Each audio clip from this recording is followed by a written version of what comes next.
Ito siya guys, oh. Buo na. Diba? Ang ganda.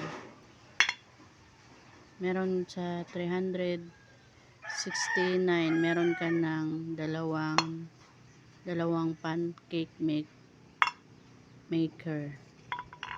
Ang cute. Meron ka ng non-stick na lutuan ng pancake. Cute niya guys. Oh. Ang ganda pa ng handle. Ito, diba? Antibay. Mabigat din siya guys. Non-stick. Non-stick siya. Perfect. Perfect sa pancake. Oh, diba? Ang ganda. Non-stick din yung sa likod.